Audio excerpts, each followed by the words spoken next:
Bueno, muchas gracias, Hernán Casiari, por recibirme acá en la Sala Siranush, uno de tus lugares habituales. Una segunda casa. Una segunda casa, sí. En Palermo Viejo sería. Sí, señor. ¿No? Sí, señor. Y la primera pregunta es, ¿cuán tempranamente empezaste a escribir? Tengo recuerdo en la escuela primaria de que la maestra me eligiera siempre para leer la redacción, porque sabía que de esa manera los chicos se iban a divertir. Y ¿Composición, tema? Lo que fuera, y siempre yo me iba por una ramificación que era lo que no me habían pedido, pero que les gustaba. Entonces tenía siempre esa capacidad desde muy chiquito. Mi viejo me enseñó a leer y escribir antes de empezar la escuela por una... Yo no me acuerdo ya si una ansiedad de él o una obsesión mía, pero se mezclaban esas dos cosas. Y entonces siempre me recuerdo escribiendo. ¿Llegaste a la escuela ya sabiendo leer y escribir? Llegué al jardín sabiendo leer y escribir. ¿Te aburriste entonces Sí, en primer grado me querían pasar a tercero para que no molestara y para que empatara un poquito más con... Y mi vieja, por suerte, no quiso. ¿Y no te hacían leer los discursos de los actos escolares? Sí, me los hacían escribir y después los leía otro a veces, porque yo era bastante zaparrastroso a nivel vestuario, entonces le gustaban lo que escribía, pero no que me presentara frente a las autoridades para hacerlo. Después ya en la secundaria me puse más rebelde y ya escribía y leía yo mismo cosas que las autoridades no estaban muy de acuerdo en que fueran leídas en la escuela.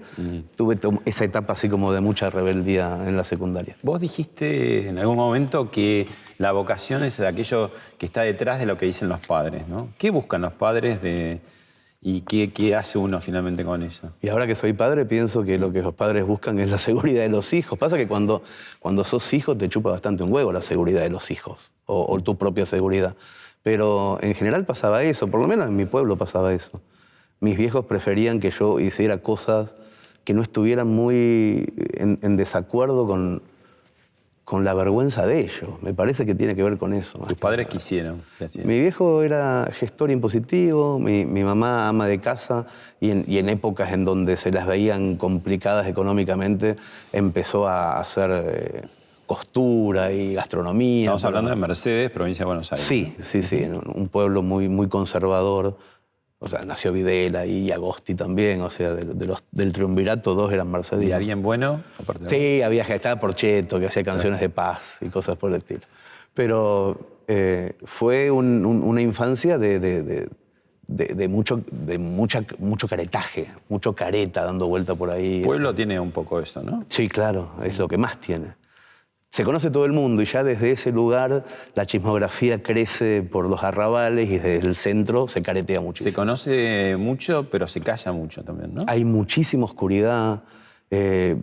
También tiene que ver mucho la época, los 70 claro. Y los 80, el principio de los 80. Pero es muy divertido para ser rebelde.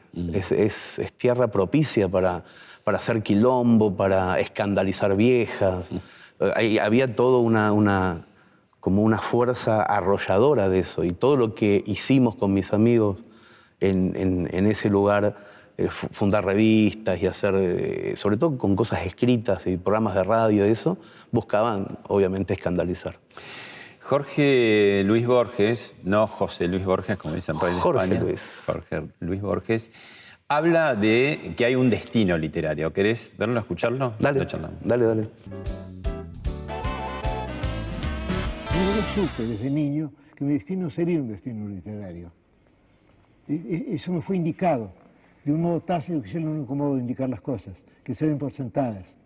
Y yo desde niño supe que mi destino sería un destino literario. Y mi padre me franqueó su biblioteca, una biblioteca en su mayor parte de libros ingleses.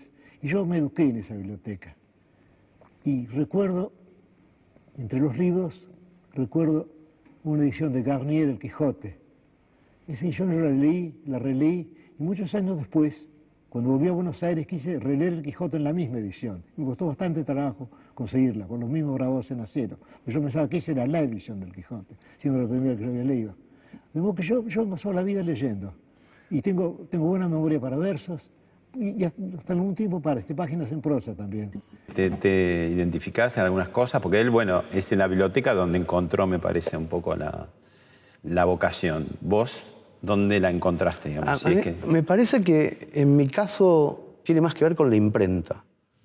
Cuando se empezó a hacer muy notorio en mi casa de que me gustaba mucho escribir a máquina, porque para ellos era escribir a máquina. ¿Qué está haciendo? Está escribiendo a máquina. Mi viejo era muy amigo del dueño del diario de Mercedes, el diario El Oeste, y le dijo a Bustos Garrondo, al dueño del diario, ¿no tenés algo para darle al chico que rompe mucho los huevos con la máquina y eso? Y me dieron un trabajito. Yo tenía que hacer crónicas de básquet los viernes a la tarde. ¿Qué edad tenías? Entre 12 y 13. O sea, estaba saliendo de la primaria y entrando a la secundaria. Fue ese verano de cambio de primaria a secundaria. Y entonces empecé a hacer crónicas de básquet. Yo las iba a ver los partidos, hacía una reseña, la escribía rápidamente a máquina y la llevaba al diario. Esa parte me parecía fascinante. Cómo esa hoja que yo llevaba la agarraba un linotipista y ponía las letras en espejo con una velocidad que yo no podía entender. ¿Podías firmar o era época? Sí, no, sí, claro. En las primeras 3 o 4 semanas mi viejo me recomendó firmar con un seudónimo que era 3 segundos. ¿3 segundos? Una cosa de básquet. Y después de esas 3 semanas no me gustó y pedí firmar con nombre y apellido y empecé a firmar con nombre y apellido. ¿Y ahí te pareció que despuntaba también un poco la vocación de periodista? No, me parece que despuntaba la vocación de ególatra.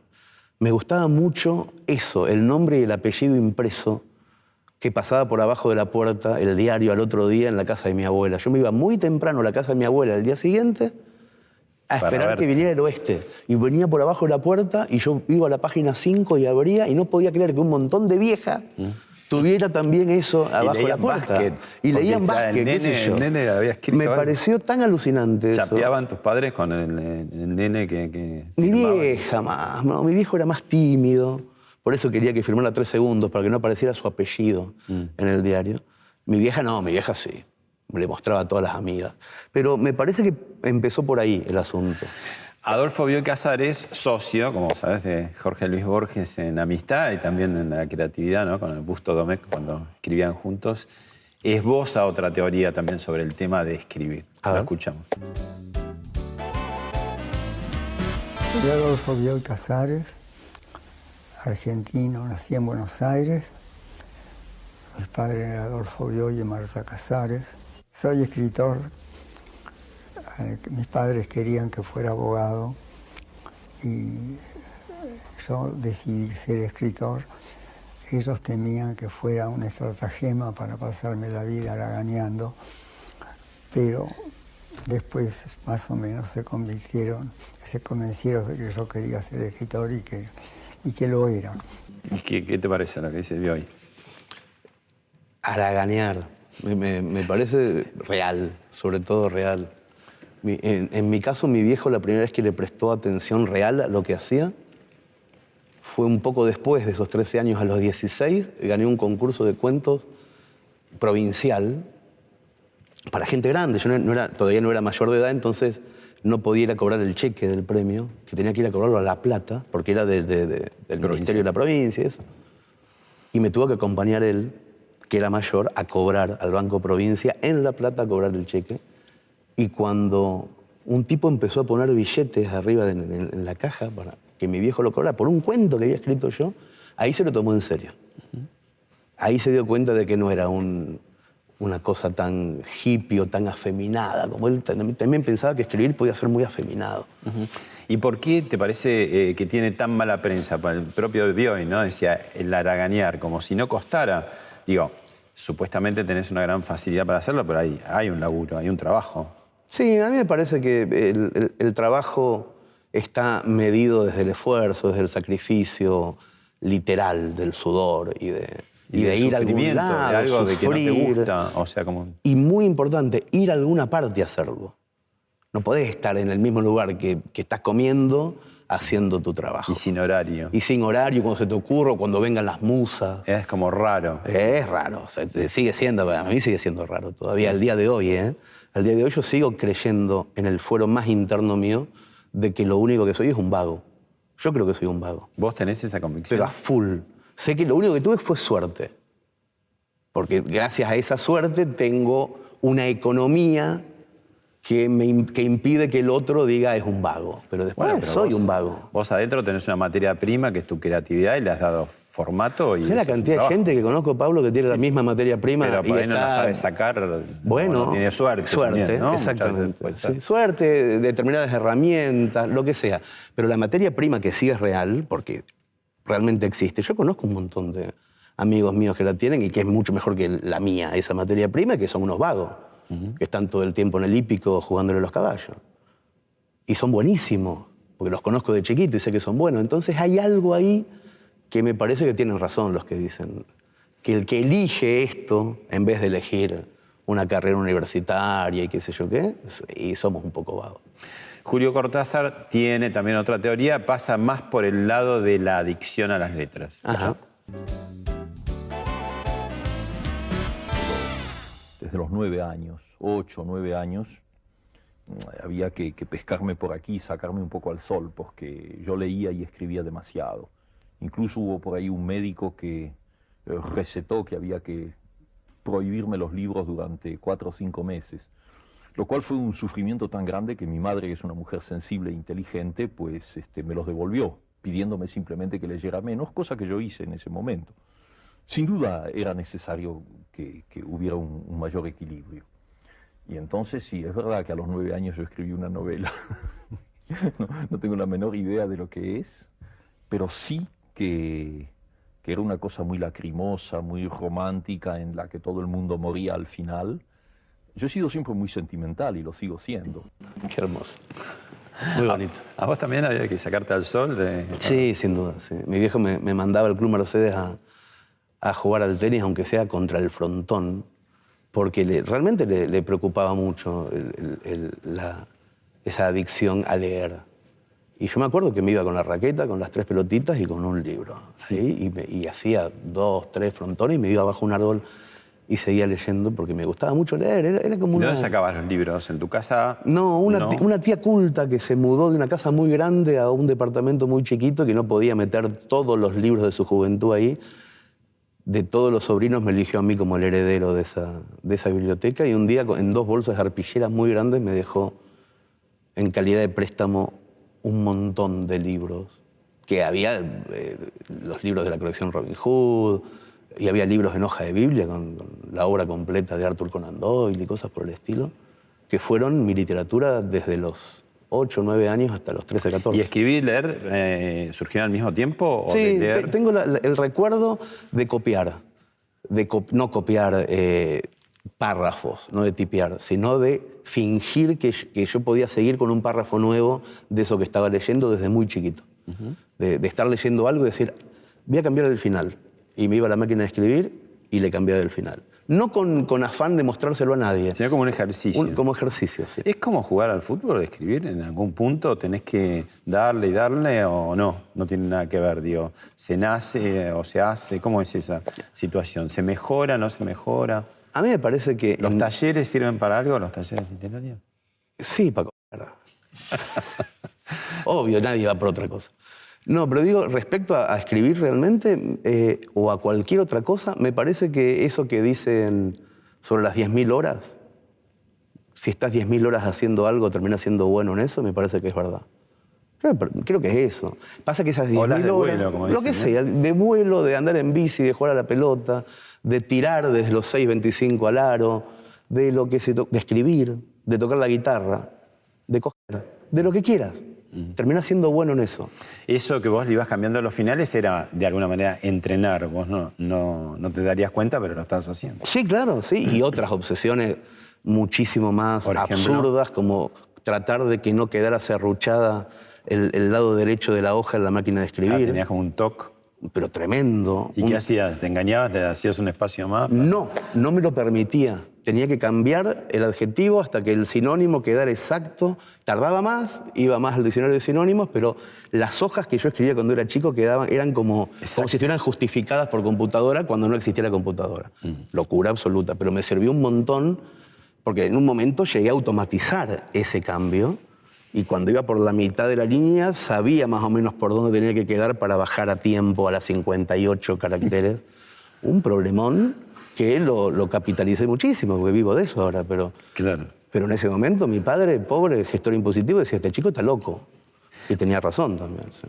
¿Por qué en la Argentina se destaca tanto el cuento, ¿no? Borges no escribió nunca una novela. Hace poco en el Congreso de la Lengua, Vargas Llosa llegó a decir que Rayuela no le interesaba, ¿no? Tanto, sino que más los cuentos de Cortázar. ¿Por qué, digamos, en la literatura argentina, digamos, el cuento atraviesa de manera como muy protagónica, ¿no? Sí, a mí me parece, inicialmente, por nuestra ansiedad, me parece que es fundamental. El cuento es una literatura ansiosa respecto a la novela larga. O sea, bueno, decime cómo termina esto, contámelo ya mismo, quiero ir a otra cosa. Vamos al grano. Vamos rápidamente al grano. Me parece que el norteamericano también tiene una tradición de cuento alucinante. Y si te pones a pensar, en Francia el cuento también. En España no tanto. En España es más de la gran saga. Pero en Argentina el cuento es así porque nosotros somos así también. O cuánto dura en Argentina una historia. Una historia de lo que quieras. Es un cuento. Periodismo, por ejemplo. Exacto. La noticia, ¿no? Es un cuento. Todo lo que nos pasa es un cuento. Y me parece que estamos muchísimo más afianzados en esa estructura y no tanto en la gran estructura de la novela. O sea, no nos permitimos una novela. El dólar cambia más rápido que una novela. ¿Me contás un cuento? ¿Vamos al escenario? Dale, vamos, que este lugar lo conozco como la palma de mi mano. Mirá, vení por acá. Me ponen una mesa acá, una mesa de bar. Siempre sentado. Siempre sentado cuando hago lectura solo. También hago cosas con mi familia, en donde ahí sí me camino todo el escenario y cuento cosas de una forma mucho más gestual. Pero cuando vengo a leer cuentos, que es lo que más me gusta hacer, es una mesita de bar de 70 por 70 y una silla y nada arriba. O sea, trato de buscar que haya una conexión verbal con el público que no tenga ninguna parafernalia, ni música, ni videos, que haya una concentración absoluta con la palabra. Y esa es la parte que más me gusta de todo, porque en un momento se genera un silencio de 400 personas escuchando un tarao que está contando algo, que no se usa más, o sea, no está más de moda eso, y eso es lo lindo. Cuando te das cuenta que está ocurriendo algo que no está de moda, se pone bueno. ¿Qué me contarías? Hay una historia cortita de una vez que me llamó mi mamá por teléfono. Yo vivía en España todavía. Y mi vieja me llama y me dice, tenés que venir, que papá se muere. Yo sabía, cuando sos inmigrante sabés siempre que un día va a sonar el teléfono con esa noticia. Y siempre un padre va a quedar fuera del camino y no vas a poder verlo en el velorio. Y mi vieja me dice, mi vieja es medio vidente y siempre se enteró de la muerte de los demás 3 o 4 días antes, de la gente que quiere sobre todo. Y le digo, ¿cómo que se muere? Y me dice, sí, se muere pasado mañana, lo agarra un auto, vení ya, así lo ves por última vez. Y yo me levanté y me pedí un vuelo en Iberia. No le quise decir, en ese momento mi mujer era catalana, no le quise decir que mi vieja era vidente, nunca se lo dije porque los europeos no entienden eso, se piensan que es realismo mágico y qué sé yo. Entonces no le dije nada y me tomé un vuelo de Iberia. Llegué la noche de la muerte de mi viejo, de lo que mi mamá iba a saber que era la muerte de mi viejo. Me acuerdo que llegué a Ezeiza, pero destrozado, sabiendo que era el último día de mi papá. Me pedí un remis. Hicimos esos 200 kilómetros hasta Mercedes, yo en silencio absoluto. Miré después de muchos años la llanura. En Argentina estamos acostumbrados a la llanura, pero en Europa no hay llanura. Y yo hacía muchos años que no veía la llanura, el horizonte absoluto. Empecé a llorar cuando llegamos a Luján, porque sabía que mi viejo se iba a morir. Es horrible, porque yo creo que cuando te quedás sin padres es que dejás de ser un chico. Yo tenía ya como 30 y pico de años. Pero era un chico porque tenía padres y sabía que me estaba dejando de ser un chico. Llegamos a Mercedes, el remisero no conocía. Mercedes le digo, agarrá por acá por la 40 y después seguí por la 35. Vi mi barrio después de muchos años, chicos nuevos en motito. En un momento le digo, dobla acá. Él se da vuelta para preguntarme algo, el remisero, Y justo mi viejo cruzaba, iba a llevar unos papeles a un cliente y lo agarramos de lleno, a la altura de la cadera. Y chao. Y eso es real, porque ahí viene después el espectador, el que escucha, el que lee, ¿no? Que ese uso de la realidad y de la ficción al mismo tiempo que uno no sabe qué es verdad y qué no. Hay un momento divertidísimo que generalmente cuando hago las cosas acá pasan en el hall. Después de la función me quedo firmando libros, me quedo mucho tiempo con todos los que se van y hay un montón de gente que pregunta, ¿y ese cuento, esa parte, es verdad? Viste que hay como una necesidad de saber, y las películas Hollywood ha usado mucho eso. Sí, claro. Hechos verídicos, ¿no? Sí, sí, o el teleteatro. Sí. Es pura coincidencia, pero es un pura coincidencia más o menos. Te dicen, ¿viste? Por algo lo están diciendo. A mí me gusta mucho que la gente no sepa. Cuando hacíamos revistas en el pueblo, teníamos 17, 18 años, fundamos una revista llamada La Ventana. Yo lo primero que sabía, o casi lo único que sabía, es que las viejas de mi pueblo no leían literatura. Entonces yo no les decía que era literatura, yo les decía que eran chismes, que eran cosas que le pasaban a los vecinos, y ahí sí lo leían. Claro, y era todo mentira. y entonces le dabas literatura envuelta en chisme, y le dabas de comer eso, y ahí comían. Bueno, eso. Yo tengo un cuento para vos, a ver, por ahí lo conocés, que es El gesto de la muerte, de Jean Cocteau. A ver si lo leo bien, porque es muy difícil, ¿no? Un joven jardinero persa le dice a su príncipe, sálvame, encontré a la muerte esta mañana y me hizo un gesto de amenaza. Esta noche, por milagro, quisiera estar en Ispahan. El bondadoso príncipe le presta sus caballos. Por la tarde, el príncipe encuentra a la muerte y le pregunta, esta mañana, ¿por qué hiciste a nuestro jardinero un gesto de amenaza? No fue un gesto de amenaza, le responde, sino un gesto de sorpresa. Pues lo veía lejos de Ispahan esta mañana y debo tomarlo esta noche allí. Fíjate que por casualidad, pero absoluta casualidad, los dos leímos el mismo cuento. Mi cuento también es de alguien que va a buscar la muerte a donde le vaticinaron que iba a estar.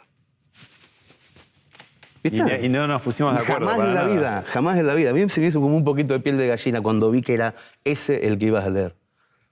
El mío habla de lo mismo, pero exactamente de lo mismo. Bueno, de eso se trata, ¿no? La vida y la muerte, son los dos temas. Y sobre todo de cómo hacemos para escaparnos de la segunda, sabiendo que nunca nos vamos a poder escapar. ¿Volvemos? Dale, dale vos. Bueno, adelante. Gracias.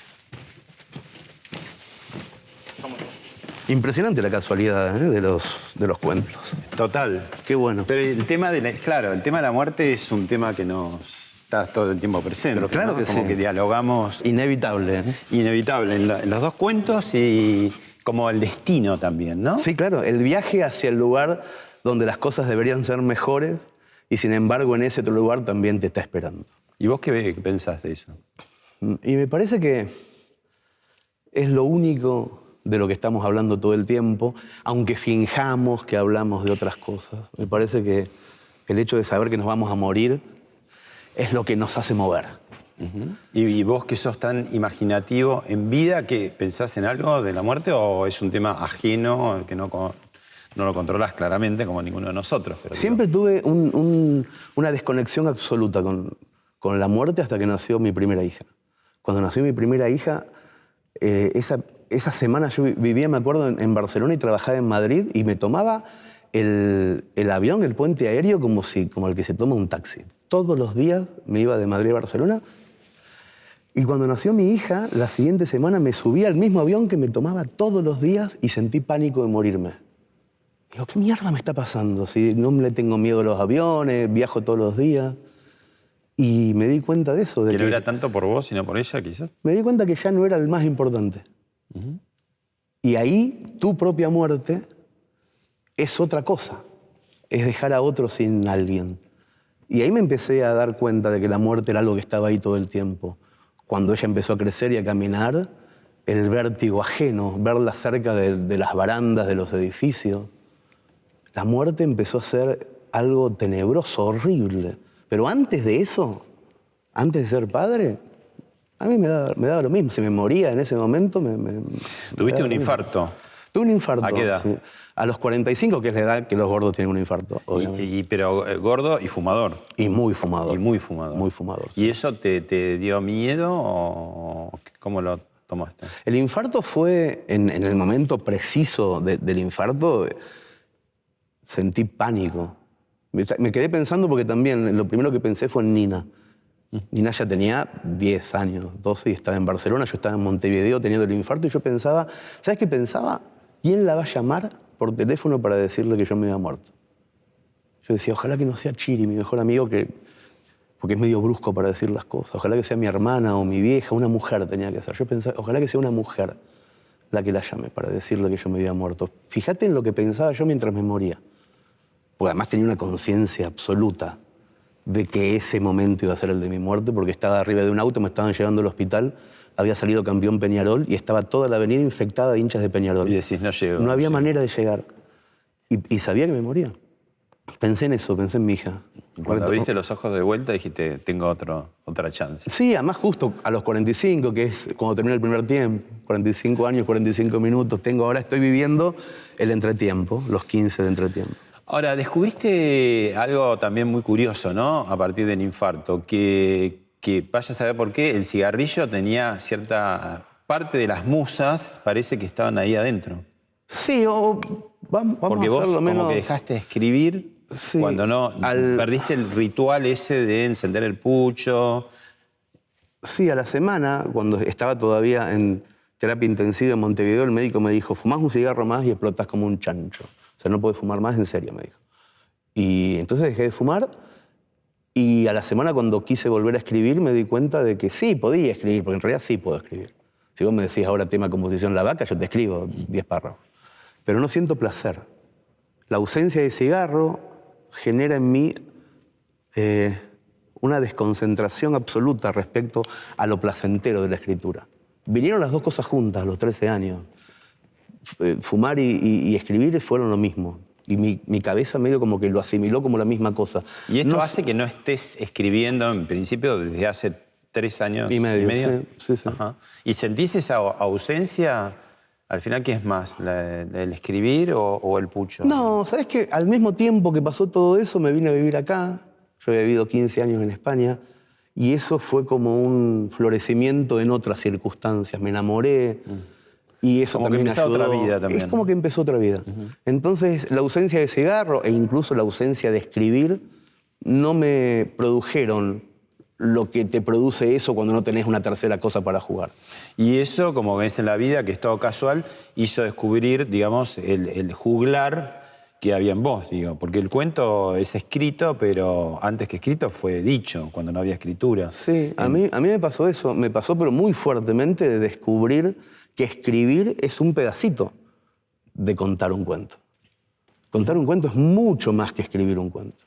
Escribir es lo que haces un ratito para después poder ir a contarlo, para que no se te olvide, para que quede graficado en algún lugar. ¿Y vos despuntaste eso, descubriste eso un poco a partir de que empezaste a hacer tus cuentos en la radio? Sí. ¿No? Sí. Con Mario Pergolini. Mario fue, en realidad, la persona que se dio cuenta de que lo que yo escribía podía decirse. Y de hecho me lo dijo por teléfono. No nos conocíamos, me llamó a España. Y me dijo, mi hijo se leyó un libro tuyo cagándose de risa. Yo le pregunté qué es, lo agarré. Esto es para radio. Él lo entendió de esa manera. ¿Querés leer 3 minutos de esto todos los días? Le digo, ni en pedo, es aburrido. Yo pensaba que era aburrido. No que lo hiciera yo, que era aburrido que alguien lo hiciera.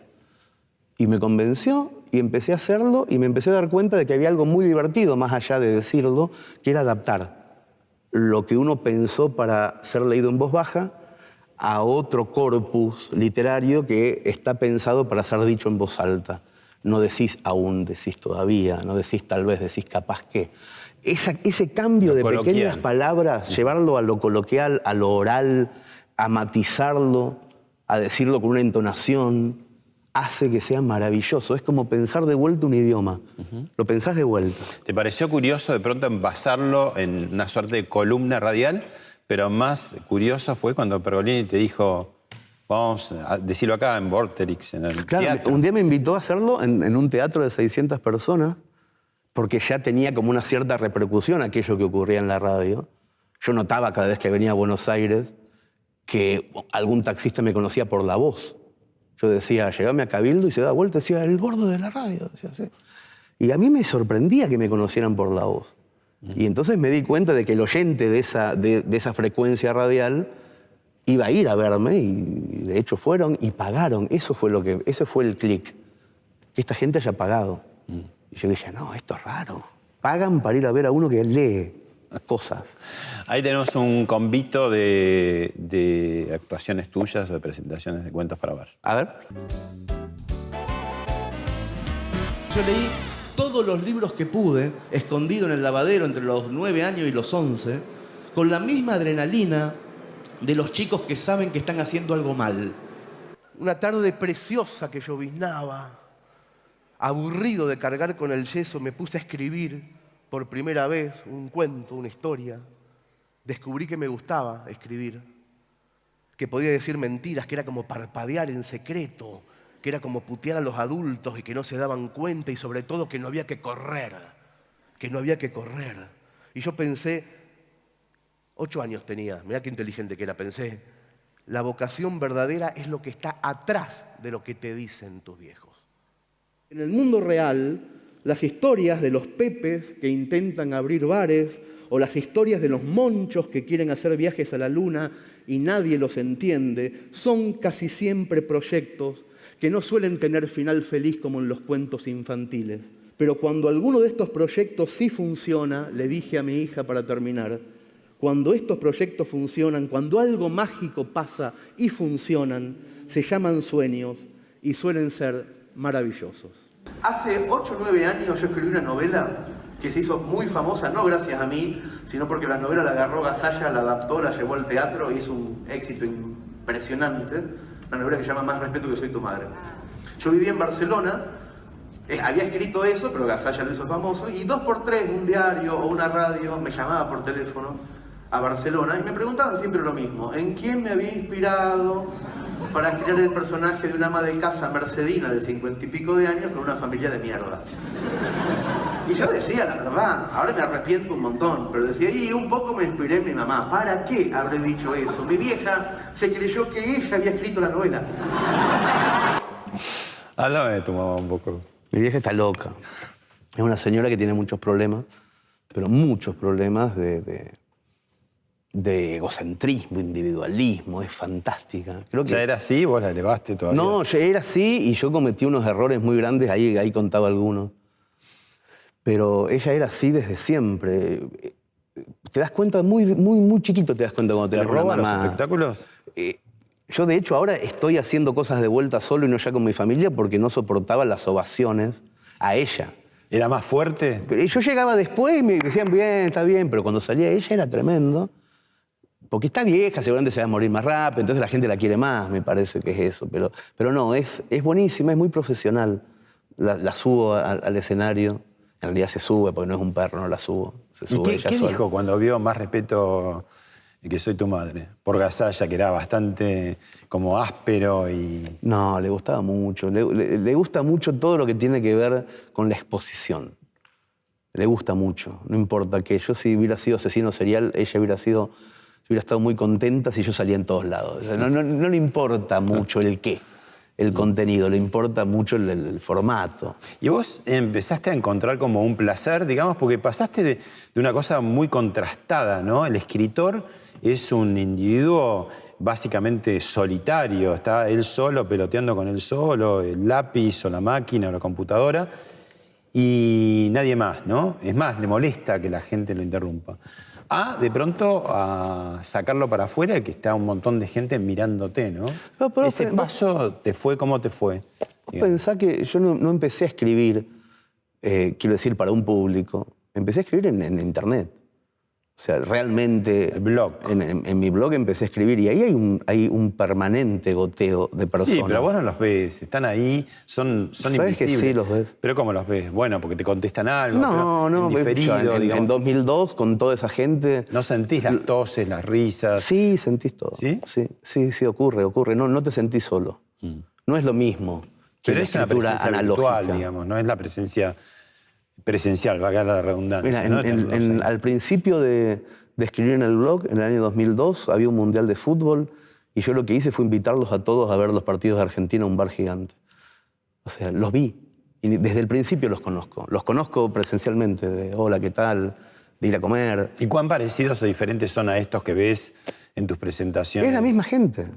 O sea, yo no sentí ese traspaso desde el lado del público, lo sentí desde el lado de yo mismo diciéndolo en voz alta, en vez de escribiéndolo y dejándoselos en cada una de las butacas virtuales. O sea, la diferencia es el matiz de la voz y la entonación y los silencios y cómo funciona y producir, que es divertidísimo.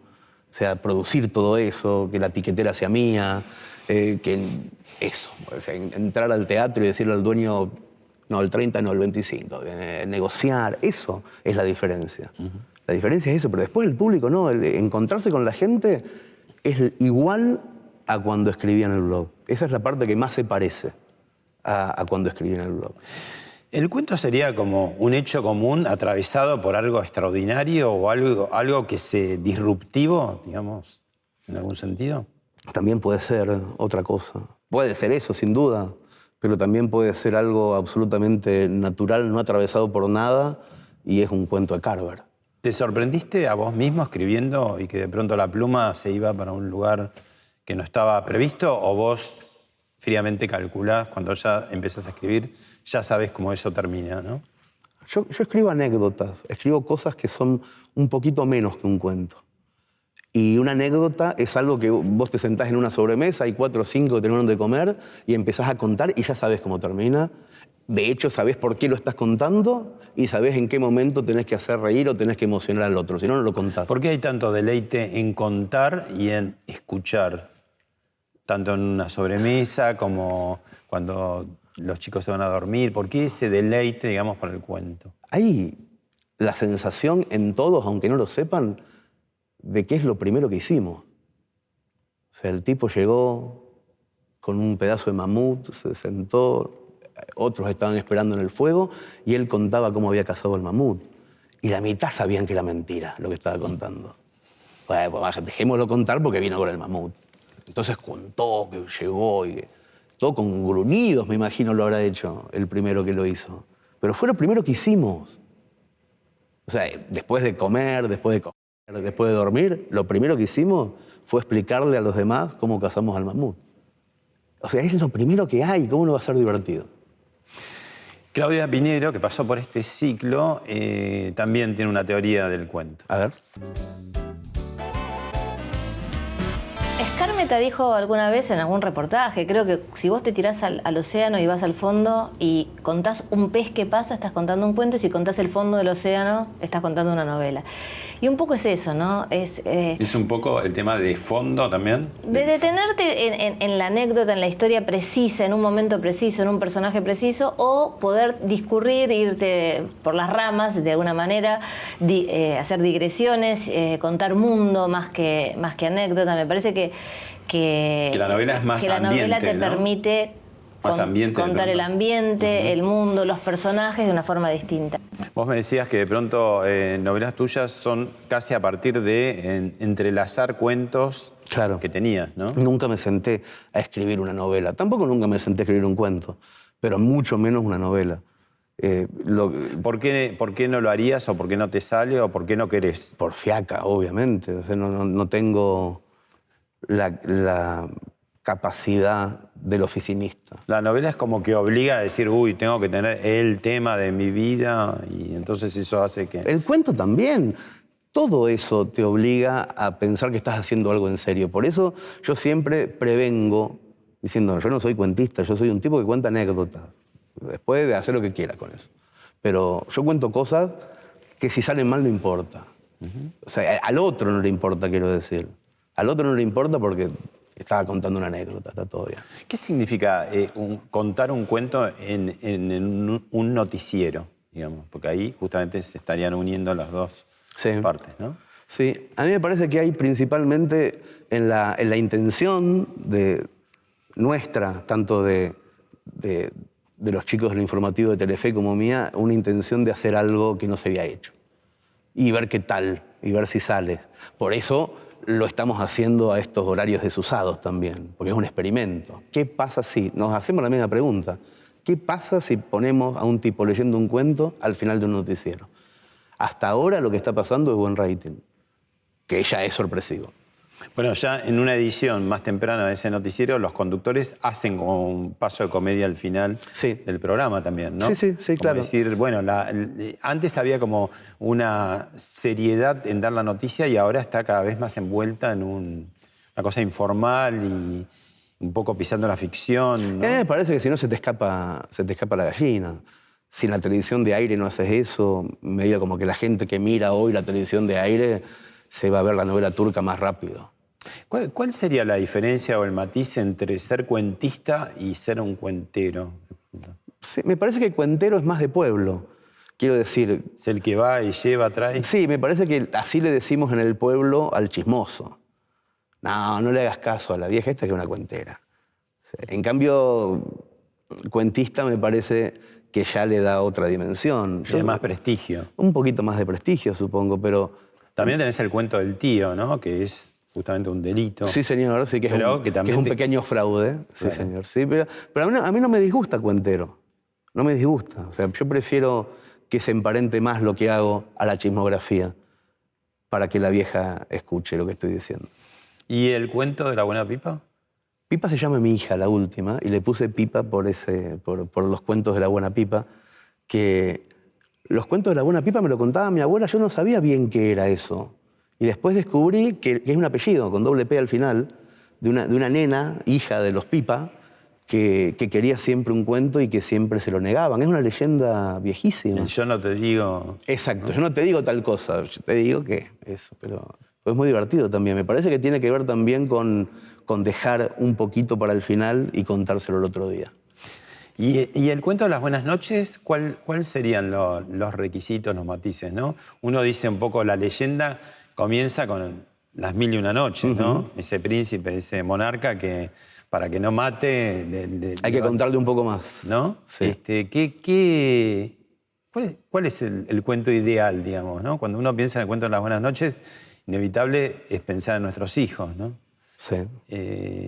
¿Qué características tiene? ¿O qué cuentos vos les leías o les decías a los tuyos? A mi hija le contaba siempre un montón de cosas, de Horacio Quiroga, pero ella prefería siempre los que me tenían a mí como protagonista infantil. Contame uno de cuando vos eras chico. Tenía esa sensación de volverme a mí a la infancia. Y después de grande, o de un poco más grande, le preguntaba por qué, y ella me contaba que me pedía a los 7 años cuentos de cuando yo tenía 7 años para saber si hubiéramos podido ser amigos. Ah, mirá qué bueno. Bonito. Me gustó mucho siempre esa respuesta. Entonces, contar cosas a los chicos es casi un consejo para padres. Contarle a los chicos de las épocas en donde vos tenías esa edad, al chico lo hace dormir con mucha tranquilidad, me imagino. Y te digo el contraste. ¿Y el cuento de terror, de pronto? Que tiene esa atracción, pero al mismo tiempo, uy, qué miedo, lo quiero escuchar, pero no tanto, o sí. Digamos, tiene casi como el mismo imán que el chisme, ¿no? El cuento de terror. Sin duda, hay un morbo muy grande. Yo te contaba hace un rato que una tía me había regalado un montón de libros de una bolsa arpillera. Mi vieja los había puesto en el lavadero, los libros, porque no tenía mucha relación con la literatura. Y yo me iba al lavadero y agarraba uno cualquiera y me lo leía. Y un día, siempre eran libros juveniles, Verne, Salgari, y un día agarro uno, pensando que era juvenil de los de siempre, y eran las historias extraordinarias de Edgar Allan Poe. Y me puse a leer, yo tendría 10. Me puse a leer El gato negro o uno de estos. Enterramiento prematuro. No, casi me muero. Y de hecho esa noche no podía dormir a la noche. Recordando, ¿sabes cuál era? No era era del tipo que mata a la mujer y la empareda en el garage. Ah, sí, el gato... Ese es el gato negro, ¿no? Es el gato negro. Bueno, es uno de El corazón esos. delator. Ese. Sí. No podía dormir. No podía dormir y al mismo tiempo pensaba, ¿cómo puede ser que un tipo que escribió una cosa en el siglo XIX me esté cagando de miedo a mí ahora? O sea, ese hilo invisible, yo no lo sabía, pero eso era la literatura. Literatura es eso. Que un gordito de 10 años que no pueda dormirse con los ojos como el 2 de oro porque un borracho en el siglo XIX escribió una cosa. Es maravilloso eso. En este programa tenemos una sección que es el túnel del tiempo y esta vez también ya pasó Borges y Cortázar y Bioy y Claudia Pinero, otro gran escritor que habla de terror, pero lamentablemente no es un cuento. A ver. En nombre de la seguridad nacional, miles y miles de seres humanos, generalmente jóvenes y hasta adolescentes, pasaron a integrar una categoría tétrica y fantasmal, la de los desaparecidos. Palabra, triste privilegio argentino, que hoy se escribe en castellano en toda la prensa del mundo. Con tristeza, con dolor, hemos cumplido la misión que nos encomendó en su momento el presidente constitucional de la República, entendiendo que no podrá haber reconciliación sino después del arrepentimiento de los culpables y de una justicia que se fundamente en la verdad, porque si no, debería echarse por tierra la trascendente misión que el Poder Judicial tiene en toda comunidad civilizada. Las grandes calamidades son siempre aleccionadoras, y sin duda el más terrible drama que en toda su historia sufrió la nación durante el período que duró la dictadura militar, iniciada en marzo de 1976, servirá para hacernos comprender que únicamente la democracia es capaz de preservar a un pueblo de semejante horror. En la entrega del informe de la CONADEP, claro, año 84. Qué paradoja, ¿no? Es sábado, el informe de Ciegos, ¿no? Por ejemplo, a contar esto, tenerlo que narrar. Sí, sí, es como llevar la literatura al peor escenario de la verdad también, ¿no? Es casi eso. Pensaba también en Cortázar y en su última novela, el libro de Manuel, que tenía también una trascendencia casi fiel con lo que estaba pasando en Latinoamérica en esa época. O sea, cómo la literatura se corre de plano en un momento porque la verdad es demasiado grande y no deja espacio en el renglón para escribir ficción. Lo que está pasando hoy, lo que estaba pasando en ese momento, lo que había pasado, era mucho más grande que cualquier ficción posible y no te podías escapar de esa realidad. Es casi una batalla perdida para el escritor también, cuando llegan esos momentos negros. Háblame un poco de Orsay. Orsay es primero empezó siendo un blog mío, era donde yo escribía mis cuentos, pero se fue transformando de a poco porque la comunidad que iba siguiendo eso había empezado a crecer muchísimo y se convirtió en una revista de literatura. Una revista libro. Sí, claro, porque es un... Revista como, libro objeto, podría ser. Es como el Manuel Capeluz, es enorme, tiene muchísimas páginas. Y tomamos una decisión hace mucho tiempo de ver si podíamos hacer una revista sin publicidad y sin subsidios. Ni del Estado, ni de empresas privadas. ¿Y sin ganancias también? Y sin... No, obviamente hay un dinero, pero con ese dinero se hace. Por eso o sea, lo que no queda es una rentabilidad por fuera de cada número. Hacemos una cantidad muy puntual de ejemplares. ¿Y la reciben 6.000 lectores en los 5 continentes? En este momento en 4, porque teníamos una pequeña comunidad en Mozambique que ya no está. O sea, en África en este momento no está ocurriendo la revista. Pero sí en los otros continentes, sí, claro. Y Orsay es, de pronto, es la revista, pero también es un recital, digo, vos siempre los formatos los abrís, ¿no? Porque presentar, por ejemplo, algunos números ha sucedido, ¿no? Sí, las revistas en esta segunda temporada, que la estamos haciendo desde Argentina, cada número tiene una presentación multitudinaria. Orsay en cada presentación de cada número se hace como una fiesta muy grande con los autores, con músicos. Entonces hay como muchas vueltas, pero lo que decías vos respecto al nombre, Orsay es todo porque es casi todo lo que hago, es como la marca por afuera. La editorial se llama Orsay, que es la que publica mis libros y libros de amigos, los proyectos teatrales ahora están vos tenés producidos una distribución por eso. también muy particular, porque fui hace unos días al canal Splendid, al Ateneo, y digo, me da un libro de Caceres y me dice, no hay, hace muchos años que no... No voy a librerías. Mis libros no están en librerías. Decirle a la gente cómo consigue tus libros. Que se enteren. No me gusta explicar cómo. O sea, vas a Google, te fijas. No es difícil. Es mucho más fácil que ir a una librería. ¿Qué pensás del lenguaje inclusivo? Con mi hija grande hablo mucho de eso. Me cuenta cosas, me explica. Una vez le dije que nunca iba a hablar así yo, pero que me gusta que hablen así. O sea, me pasaba una cosa, ni bien estaba en España, cuando me fui a vivir, me tomaba un taxi y siempre le decía al taxista, porque mi casa quedaba a mitad de cuadra, le decía, déjame acá a mitad de cuadra y el taxista seguía porque no entendía a mitad de cuadra. La frase a mitad de cuadra no existe en España. Y entonces tuve que empezar a decir, déjame aquí a mitad de calle. Que me daba mucha vergüenza porque me sentía Fito Páez. Pero a veces hay que hablar de la manera que el otro te entienda. Y si yo voy a estar dentro de 20 años con un grupo de chicos que hablan todos con la E y no entienden de otra manera, capaz que ahí sí hablo así. No creo que hable así nunca con mis amigos. Claro. Pero después con los chicos, ¿por qué no vas a hablar así? Si así más es lúdicamente, también uno puede jugar con él. Sí, no, pero a mí no me gustaría jugar con el taxista hoy y decirle déjeme a mitad de calle, claro, al de acá. Sí, no, me parece que el lenguaje está para que te entienda el otro. Y si un chico de 15 años hoy, vos le decís todos, y él ve más de un varón, y si le decís todas, ve 2 o 3 chicas, y si le decís todes, ve un conjunto mixto, ¿por qué no le vas a hablar así? Si no solamente te entiende así. Es un idioma. ¿Por qué al francés le hablas en francés y al chico no le hablas así? Me parece que es ganas de romper los huevos si no le hablas así. Bueno, nos despedimos con otro gran escritor en otro Congreso de la Lengua, hablando precisamente de las malas palabras. A ver. Hay palabras de las denominadas malas palabras que son irreemplazables.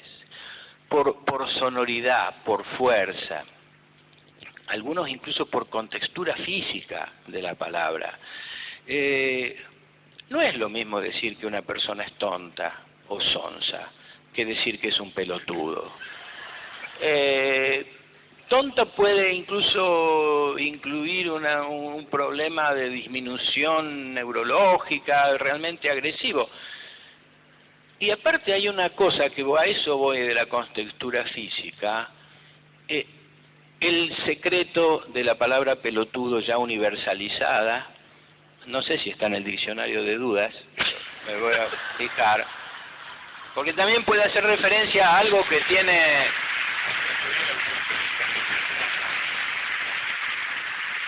Se puede hacer referencia, lógicamente, a algo que tiene pelotas, como podría ser un utilero de fútbol, es un pelotudo, porque traslada la...